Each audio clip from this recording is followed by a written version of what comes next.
Olá pessoal, espero que tudo esteja muito bem com vocês.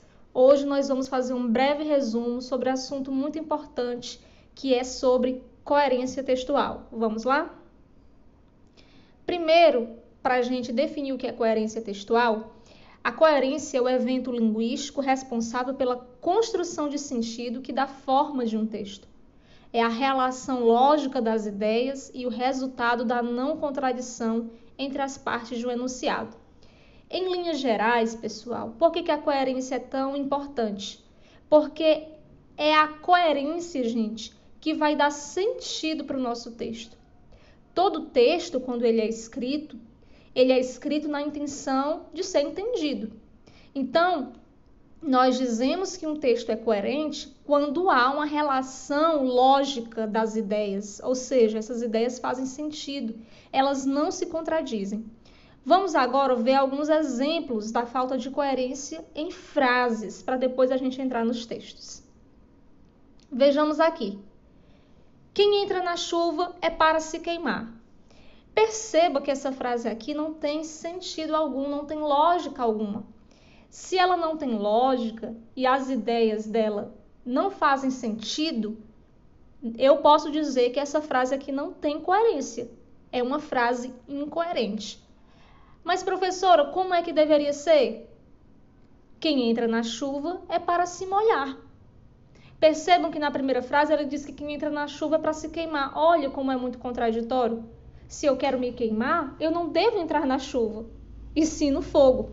Vamos aí para a terceira frase. As crianças estão morrendo de fome por causa da riqueza do país. Que coisa contraditória, não? Eu entendo que se as crianças estão passando necessidade, estão com fome, é por conta da falta de recursos, de dinheiro. Não se morre de fome sendo rico, não é verdade? Então essa frase aqui também é incoerente, ela não faz sentido. E a quarta frase, na verdade, diz assim: adoro sanduíche porque engorda. Quem é que come sanduíche porque engorda, né? Nós comemos sanduíche porque é um alimento que nós gostamos, é muito apetitoso. Mas se dissesse, olha, se você come ele todos os dias, você engorda. Isso não é um motivo para você comer. O motivo para você comer é porque você gosta. E nós podemos resumir que essas frases são contraditórias, porque elas não apresentam informações claras e, portanto, como eu disse anteriormente, são incoerentes. A coerência, gente, é essa relação entre as ideias, uma relação lógica, né? Tem que fazer sentido. Ela pode apoiar-se em mecanismos formais de natureza gramatical ou lexical e num conhecimento partilhado entre os usuários da língua. Em resumo, a coerência ela pode se dar gramaticalmente através das palavras ou lexical, né? Através do nosso entendimento. Vamos aqui para os tipos de coerência. Nós temos aqui alguns tipos: a narrativa, a argumentativa, temporal e espacial. E agora a gente vai ver cada uma delas. A coerência narrativa, pessoal, é quando decorre das evidências observadas no texto nas partes narradas, em que observa-se com clareza a incoerência. As ações acontecem no tempo sucessivo, de forma que o que é posterior depende do que vem anterior. Gente, numa sequência narrativa, né, em um texto narrativo, quando se narra uma ação, quando se narra um acontecimento, as ações elas acontecem de maneira sucessiva. Vem um acontecimento, depois, através desse acontecimento, surge outro acontecimento. É como ele diz assim: o que é posterior depende do que vem anterior. Mas veja aqui esse exemplo. Uma pessoa sem pernas dançou toda noite, dando salto de alegria com seus sapatos de salto. Vamos aqui analisar essa frase. Gente, uma pessoa sem perna, tem lógica ela dançar? Não, não tem lógica. E ainda diz a frase que ela deu saltos de alegria com seus sapatos de salto. Por que não faz sentido? Porque de início, nessa narrativa, ele fala que a pessoa estava sem perna. Então, nós temos aqui uma coerência narrativa. Por quê? Porque ela não segue um tempo sucessivo. O que deveria acontecer para essa pessoa dançar? Primeiro, ela precisaria ter pernas. e depois ela dançaria a noite toda, como a frase diz, com seus sapatos de salto. Então, a coerência narrativa é quando essa quebra lógica de sequência de acontecimentos acontece. Vamos para a coerência argumentativa. Nós temos aqui na coerência argumentativa a contradição. Vejamos aqui esse trecho. Diário de um louco. Era noite e o sol raiava no horizonte. Olha aí. Estava eu andando parado e sentado numa pedra de algodão. Longe dali, bem perto, havia um bosque sem árvores, onde os passarinhos pastavam, vacas pulavam de galho em galho e os elefantes tomavam sol à sombra de um pé de alface.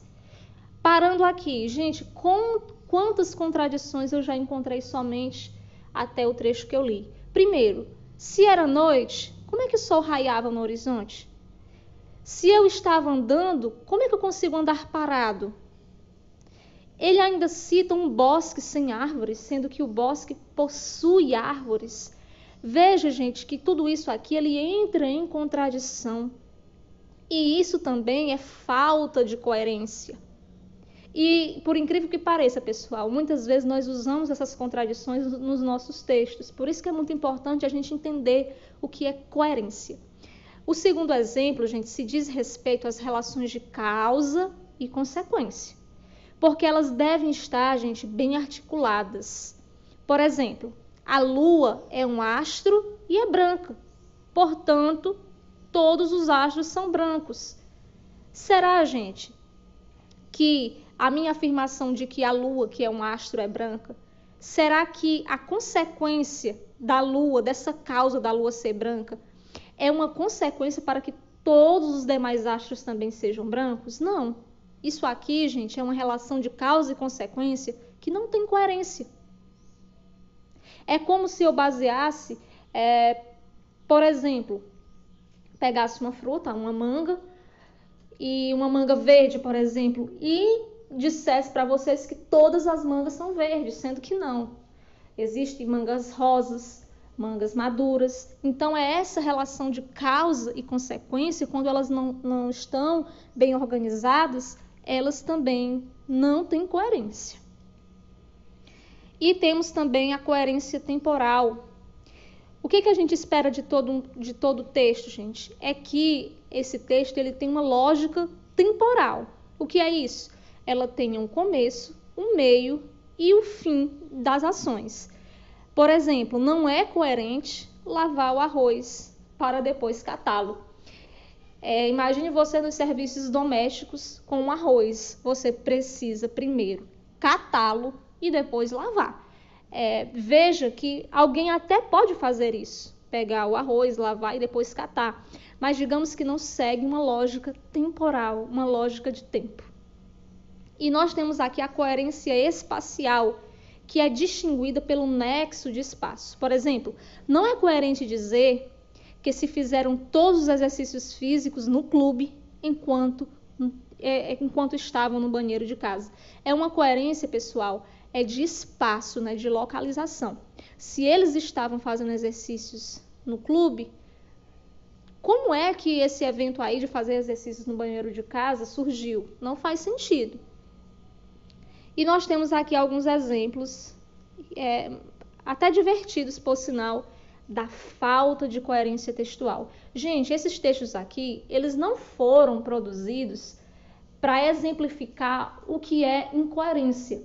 Eles foram construídos numa intenção real, né, de transmitir uma informação. Mas claro que ao ler a gente vê que há falta de coerência, há uma falta de lógica. Em muitos há contradição. Vamos aqui analisar. Relojoaria do Miringa. Relógios, pulseiras, troca de baterias e concertos. Até aqui, gente, o texto faz todo sentido. Mas olha, na última linha ele diz, temos pastéis de fubá.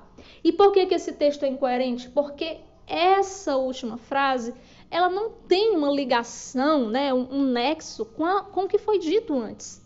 Agora, do outro lado, nós temos uma frase da famosa modelo Gisele Bündchen, que ela disse assim: sinto falta da galinha da minha mãe, do peixe do meu pai e da energia do povo brasileiro. Veja que a intenção dela falar sobre a mãe dela é uma das melhores intenções.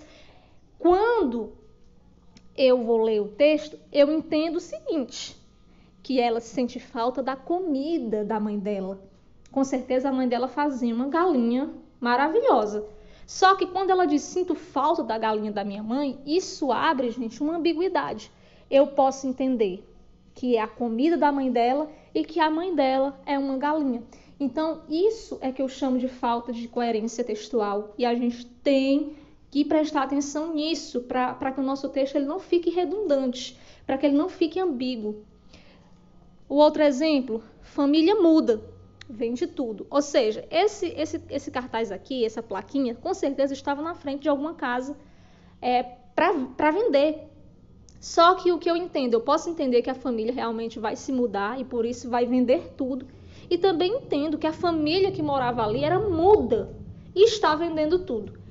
A última plaquinha diz assim, aberto todos os dias. E embaixo diz, descanso semanal, terça-feira. Veja, gente, a contradição.